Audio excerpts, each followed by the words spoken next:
Right then, what's happening, friends, and welcome on back to Football Therapy with me, your host, Jan. I do hope you're doing well, mate. Really do hope that. Welcome back to Chelsea News / super attacking lineup fun tactics guessing game. Yeah, we look good. João Pedro looks effing mustard. Estevao, or Stevao, is joining. He looks ruddy good as well. Other players should be getting better. Heck, we might even sign another attacker, if we're to believe these journalists, and everything's feeling good. Yeah, we're going to speak about what Matt Law said on The Telegraph about Noni. Ben Jacobs has given us an update on the goalkeeper sale situation of Georgi Petrovic. Maybe we might do some, play around with some tactic stuff as well.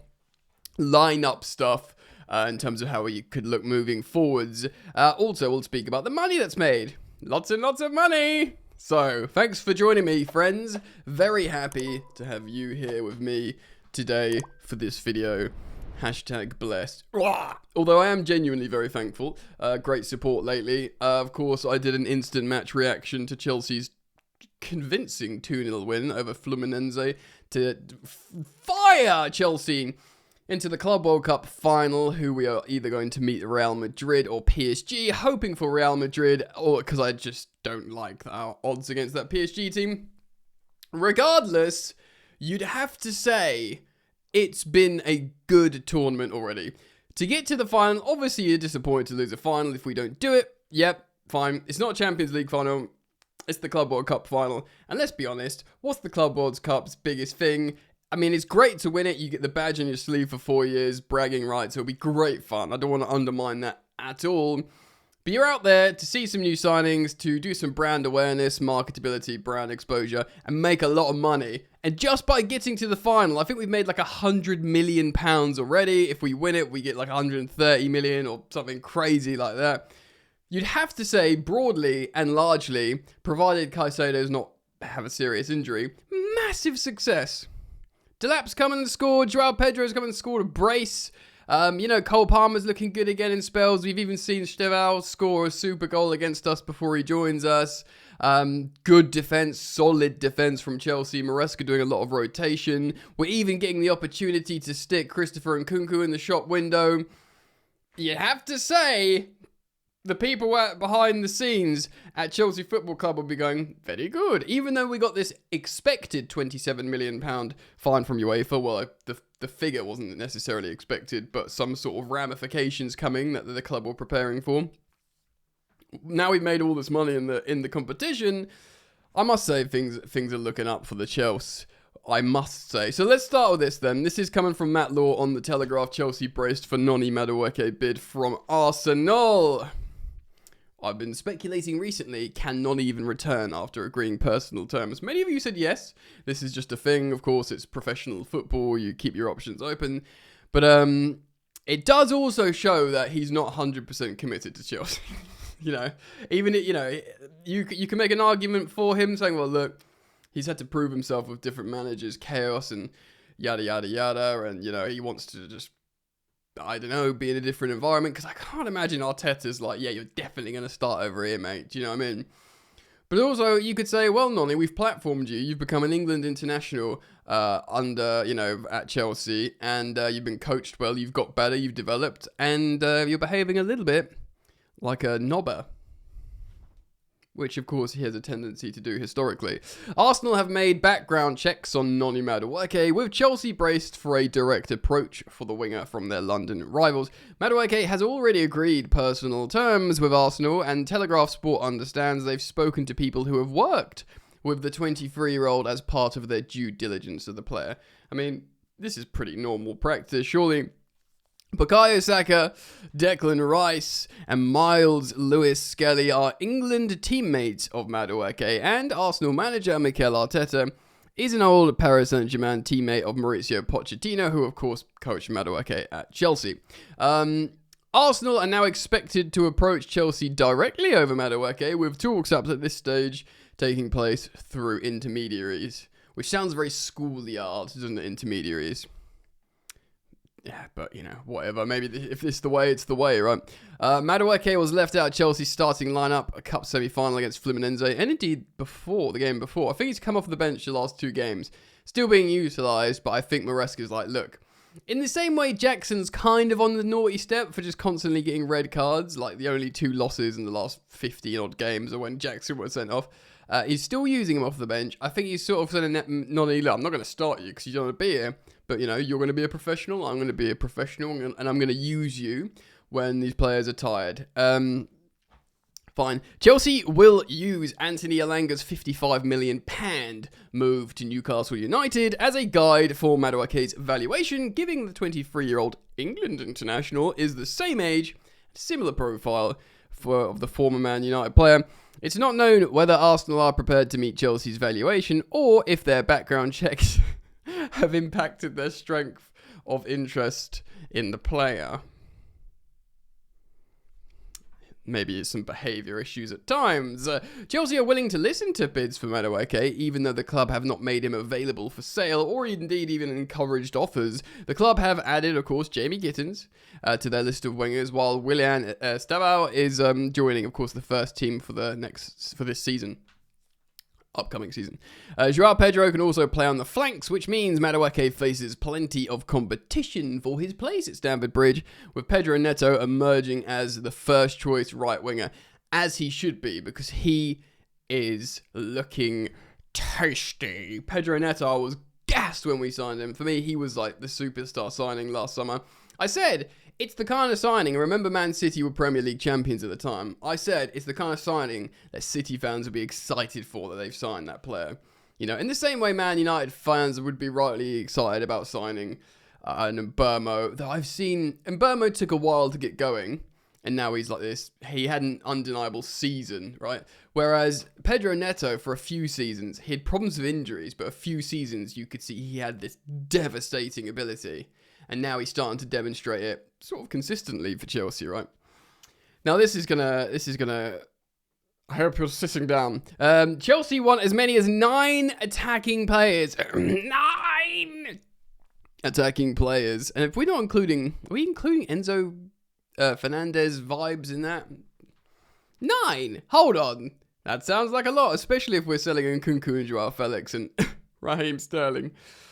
9 attacking players competing for places in the forthcoming season, and have not ruled out making yet another signing in the area of the pitch if they make another sale. Of course, we've speculated on this, maybe another left-sided, right-footed winger. So we've got 2 on each side with Tyreek George covering in between. As well as Madueke, Christopher Nkunku has attracted interest from elsewhere, with Man United and Bayern Munich among those who have looked at him. Yeah, Nonny, should he stay, should he go? Since I've been speaking about it, there's been reports that he'll keep the same wages. It's kind of crazy. I don't know. I mean, he's obviously got his reasons.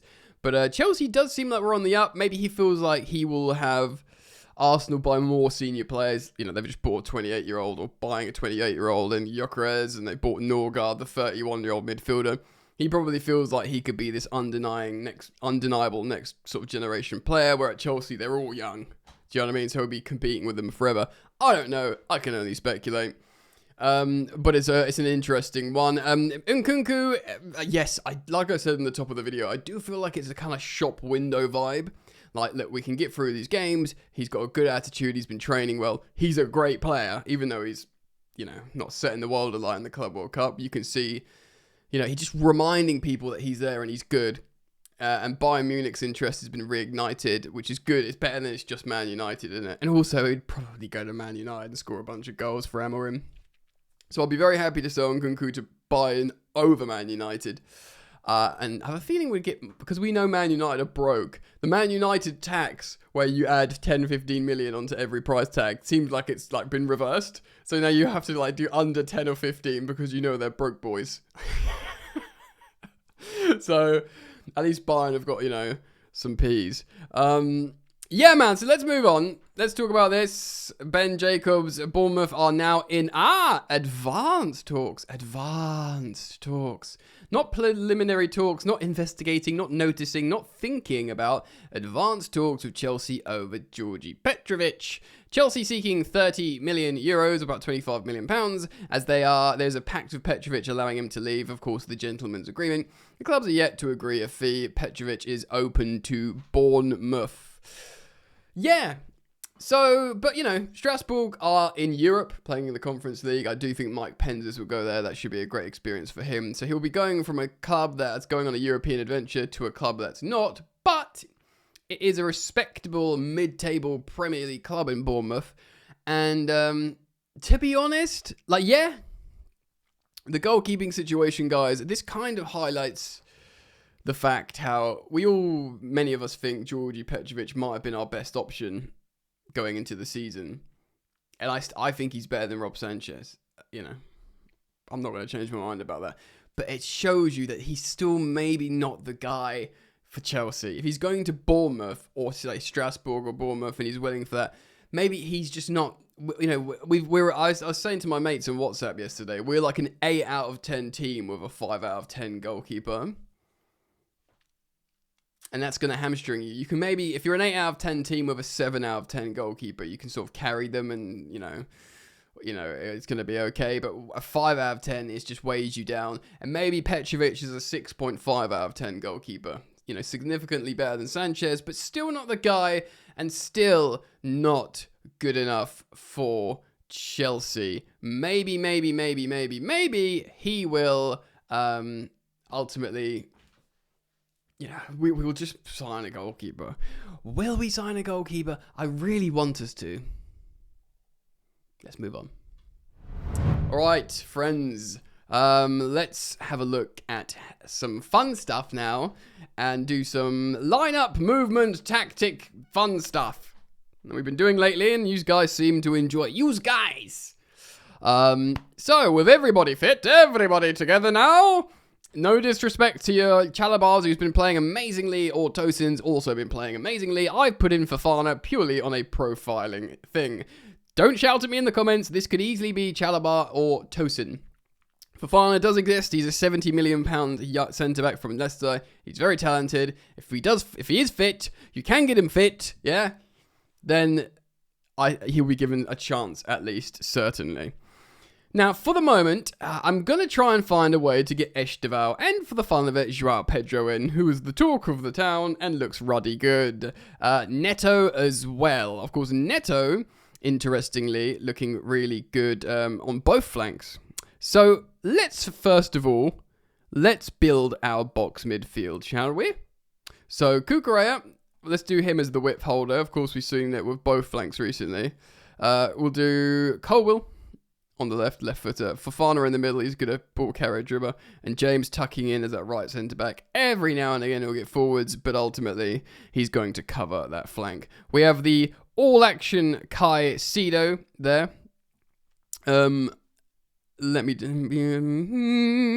just thinking now how we're going to create our box, because it's usually this.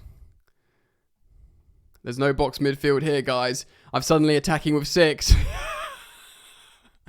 Alright, well, let's invert Cucurella then, for the moment. We'll create our box midfield. We won't do the whip formation for the moment, just for the sake of it. Fofana there, Reece James right centre-back, Colwill left centre-back, Palmer right pocket, Fernandez left pocket crashing the box, João Pedro, the false 9, and if you looked at his touch map against Fluminense, it was bing, bing, bing, bing, bing, bing, bing. It was not, hanging out here, Erling Haaland. It was, I am going to play all over the Ruddy Gaff. And then this leaves Esteval and Neto. Now, they will be able to swap. They will be able to swap because they have done. And Esteval, I believe, still played on the left sometimes for Palmeiras. Neto's native right wing is superb good here as well. Now, what also we can do, if we're not going to immediately try and find a way to sort of shoehorn Esteval into this starting lineup, what we can do, guys, and this is what I was kind of speaking about here, is do this. Let's have a bit of fun, shall we? Let's bring on another midfielder. And we've got a choice now. I think we should bring on... I'm going to bring on... Oh, I'm thinking, let's bring on Santos, shall we? So let's take Santos. Where is our little Santos?